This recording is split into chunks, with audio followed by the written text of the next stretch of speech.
नमस्कार दोस्तों, स्वागत है आपका आज की बड़ी खबरों में। आज है 10 फरवरी 2026, दिन मंगलवार। आइए जानते हैं मध्य प्रदेश की 25 बड़ी और अहम खबरें, सीधे और भरोसेमंद। आप एमपी के किस जिले से देख रहे हैं? कमेंट करें और चैनल को सब्सक्राइब करें। एमपी में अगले 2 दिन तक कड़ाके की सर्दी रहेगी। ग्वालियर, चंबल, रीवा और शहडोल में रात का तापमान 10 डिग्री से नीचे जाएगा।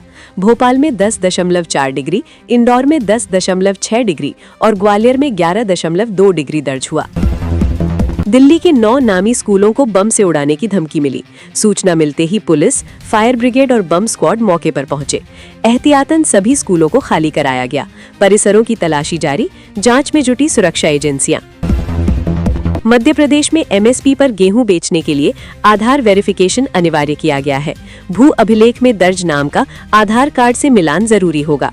पंजीयन के समय बैंक खाता नंबर और IFSC देना अनिवार्य है। जनधन, निष्क्रिय, संयुक्त और वॉलेट बैंक खाते मान्य नहीं होंगे। वेदांता चेयरमैन अनिल अग्रवाल ने कहा कि दुनिया भारत को सिर्फ बाजार मानती है। भारत को इस सोच का विरोध कर आत्मनिर्भर बनना होगा। घरेलू स्तर पर उत्पादन बढ़ाने की जरूरत है। उन्होंने कहा कि भारत पहले भोजन आयात करता था, अब आत्मनिर्भर है। सिंगापुर में एक 97 वर्षीय बुजुर्ग 50 साल के लंबे इंतजार के बाद अपनी गर्लफ्रेंड से शादी करने जा रहे हैं। बुजुर्ग की पहली शादी 1950 में हुई थी, लेकिन 1971 में उन्हें अपनी सचिव से प्यार हो गया।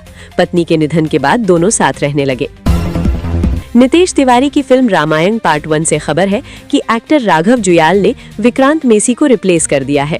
इस पर विक्रांत ने इंस्टा स्टोरी पर लिखा, ओके, सब साफ करने के लिए कहना चाहता हूँ कि मैं कभी भी इस फिल्म का हिस्सा नहीं था, मैं नहीं हूँ। सीएम मोहन यादव बोर्ड परीक्षा के विद्यार्थियों से परीक्षा पर चर्चा करेंगे। प्रदेश में कल से बोर्ड परीक्षाएं शुरू होने वाली है। उससे पहले सीएम अपने पाठशाला में सभी विद्यार्थियों से बात करेंगे और उनके तनाव को दूर करेंगे। सीएम सुभाष उत्कृष्ट विद्यालय में शाम 5 बजे परीक्षा पर चर्चा करेंगे। पंजाब के तरनतारन जिले में लॉ कॉलेज की छात्रा संदीप कौर की क्लासरूम के अंदर गोली मारकर हत्या कर दी गई। वारदात को अंजाम देने के बाद आरोपी युवक ने खुद को भी गोली मार ली। सूचना पर पहुंची पुलिस ने शवों को पोस्टमार्टम के लिए भेज दिया है। एमपी में 10वीं और 12वीं बोर्ड की परीक्षाएं कल 10 फरवरी से शुरू होंगी। बोर्ड एग्जाम में लगभग 16 लाख छात्र शामिल होंगे। प्रदेश में कुल 3,856 परीक्षा केंद्र बनाए गए हैं। नकल रोकने के लिए फ्लाइंग स्क्वाड, CCTV निगरानी और थानों से प्रश्न पत्र निकालने तक वीडियोग्राफी की जाएगी। आज परीक्षा पे चर्चा के दूसरे एपिसोड का प्रसारण हुआ, जिसमें पीएम मोदी ने देश के अलग अलग हिस्सों के छात्र छात्राओं से संवाद कर उनके सवालों के जवाब दिए। पीएम ने कहा, कई सालों से 10वीं और 12वीं क्लास के बच्चों से बातचीत करता रहता हूँ। मध्य प्रदेश के मंत्री विजय शाह द्वारा कर्नल सोफिया कुरैशी पर दिए गए विवादित बयान मामले में आज सुप्रीम कोर्ट में सुनवाई होगी। राज्य सरकार ने अपना रिपोर्ट पेश कर दिया है। अब मंत्री के खिलाफ अभियोजन की कार्यवाही किए जाने पर फैसला लिया जाएगा। लोकसभा में हंगामा के बीच विपक्षी दल लोकसभा स्पीकर ओम बिरला के खिलाफ अविश्वास प्रस्ताव ला सकते हैं। सूत्रों के अनुसार इसके लिए विपक्षी दल लामबंद हो रहे हैं और जल्द ही अविश्वास प्रस्ताव लाया जा सकता है। विपक्ष की ओर से बार बार स्पीकर पर यह आरोप लगाया जाता। जापान के पीएम सनाए ताकाइची के गठबंधन ने विंटर स्नैप पोल में ऐतिहासिक जीत दर्ज की है। उन्होंने निचले सदन में बहुमत हासिल किया है। एलडीपी ने अकेले ही 233 सीटों के आंकड़े को पार करते हुए बेहतरीन प्रदर्शन किया। कंजर्वेटिव नेता ताकाइची जापान की पहली महिला पीएम बन गई हैं।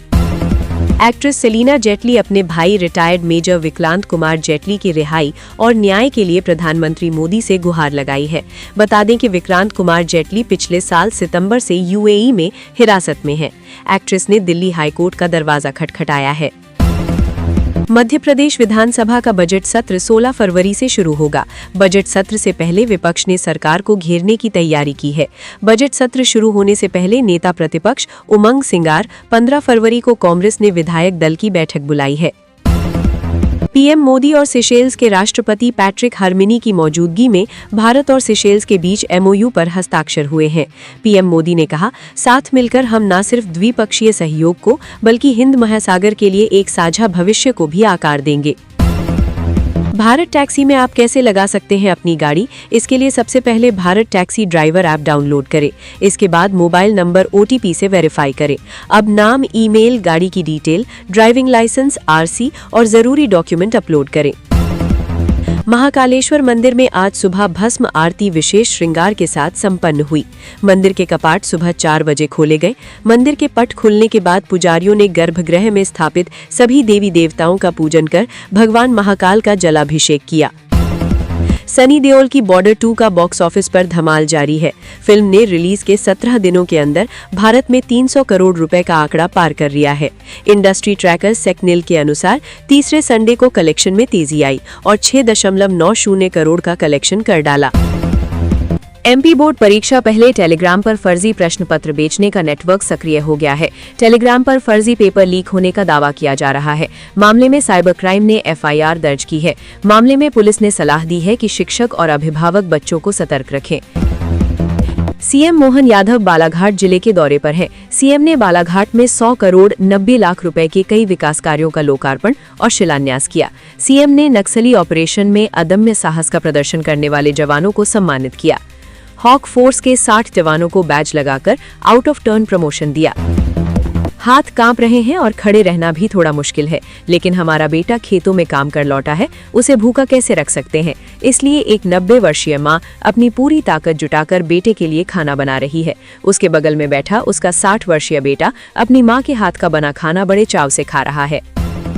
आरएसएस प्रमुख मोहन भगवत ने कहा कि बीजेपी की लगातार चुनावी जीत संघ के कार्यों और विचारों की बदौलत है। मुंबई में आरएसएस शताब्दी समारोह में बोलते हुए उन्होंने कहा कि संघ ने बीजेपी को सत्ता में आने और अच्छे दिन बिताने में मदद की। मुरैना में मंदिर की छत टूटने से प्रसाद लेने गई 3 बच्चियों की मौत हो गई। दंपति और 3 बच्ची गंभीर रूप से घायल हो गए, जिन्हें अस्पताल में भर्ती कराया गया है। कैलारस के एहरौली गांव स्थित चामड़ माता मंदिर में श्रद्धालु गए थे। इसी दौरान ये हादसा हो गया। मलबे में दबने से 3 बच्चियों की घटनास्थल पर ही मौत हो गई। महिला ने कूड़े में फेंका 12 लाख का सोना। दुबई में रहने वाली कामिनी कानन नाम की एक भारतीय महिला ने सफाई के दौरान गलती से करीब 12 लाख का सोना कूड़ेदान में फेंक दिया। परिवार ने उम्मीद खो दी थी। कचरा उठाने वाले एक कर्मचारी को पाउच मिला था, जिसे वो बेचने के लिए ले गया। कांग्रेस नेता शशि थरूर ने सदन की कार्यवाही के दौरान वित्त मंत्री निर्मला सीतारमण की गैर मौजूदगी पर सवाल उठाए। उन्होंने कहा कि इसका मतलब साफ है कि सदन में स्थगन से पहले ही तय था। बजट चर्चा में भाग लेने के लिए तैयार होकर आए थे। आईसीसी T20 वर्ल्ड कप में भारत के साथ पाकिस्तान खेलेगा। आईसीसी के साथ हुई मीटिंग के बाद पीसीबी खेलने के लिए मान गया है। दोनों टीमों के बीच 15 फरवरी को मुकाबला होगा। आईसीसी ने पीसीबी और बांग्लादेश की तमाम बातों को मानने से इनकार कर दिया है। आईसीसी ने स्पष्ट किया है कि बांग्लादेश को किसी भी तरह से दंडित नहीं किया जाएगा। अमेरिकी न्याय विभाग द्वारा हाल ही में जारी जेफरी एप्स्टीन की फाइलों ने दुनिया भर में हलचल मचा दी है। इन लाखों पन्नों के दस्तावेजों में रूसी राष्ट्रपति व्लादिमीर पुतिन का नाम कम से कम 1005 बार आया है। रिपोर्ट के मुताबिक अधिकांश उल्लेख न्यूज क्लिपिंग्स या रिपोर्ट से जुड़े हैं जो एप्स्टीन को भेजी जाती थीं।